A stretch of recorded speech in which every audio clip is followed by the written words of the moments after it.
Në qendër të proceseve dhe shërbimeve e kemi gjithnjë pacientin, Aleanca për Ardhmërinë e Kosovës, dhe në kuadër të vizionit të saj për zhvillimin e sektorit shëndetësisë në këto 4 vitet pasuese, në qendër të proceseve dhe shërbimeve e kemi gjithnjë pacientin.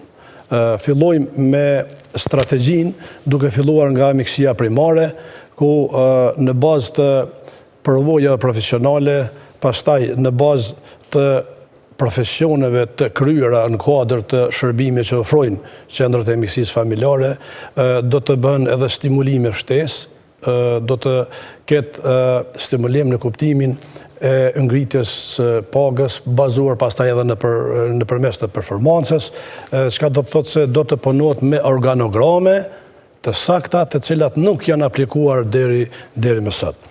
Pastaj, çështja shumë e rëndësishme është edhe vlerësimi i personelit shëndetësor. Është koha që Mantilbardhi të vlerësohet në mënyrë institucionale, pra të vlerësohet nga shteti. Si bëhet kjo? Duke i respektuar, duke pasur paga dhe kushte të dinjitetshme më të mira për punë, që rrjedhëmisht do të ketë menjëherë edhe rritje të pagave.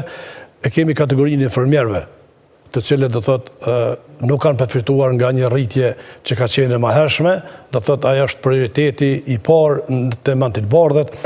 Pastaj duhet të ofrojnë edhe shërbime profesionale sa më të mira, duke ju ndihmuar me trajnime të vazhdueshme profesionale.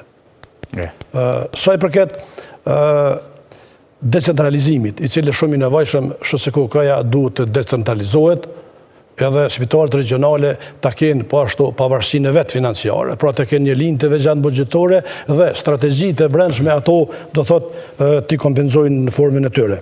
E kemi sistemin informativ shëndetësor, i cili nuk funksionon, është i segmentuar në mes të hallkave, do thotë nuk ka bashkëpunim nivelit terciar, sekondar, primar, pastaj fondi sigurimeve shëndetësore, por këtu duhet përfshirë edhe sistemi informativ i fondit, sepse gjitha këto premiume do të thonë funksionojnë nëpërmes mbledhjes së do të thonë premiume dhe kontributeve nga fondi sigurimeve shëndetësore.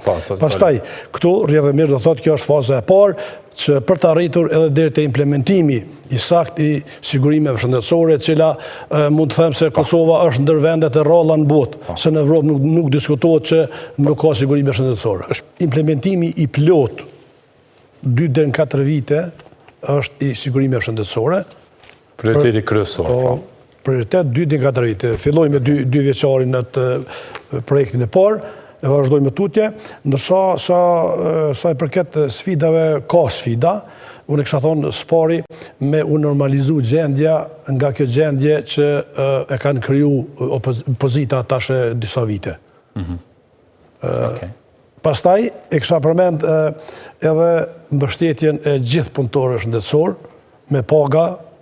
Thash edhe unë ngjajshëm me kolegun që infermierët do të kenë pagën mesatare, pagën bazë 1.000 euro, edhe gjithë personeli shëndetësor, varësisht prej koeficientëve që i kanë, ndërsa e kisha shtu edhe unë se tashmë si vetë që përmendën të tjerët, e kemi një prej projekteve edhe ndërtimin e spitalit qytetit, i cili po ashtu, mas që përmendi kolegu se elaborova shumë, i ka 2 faza.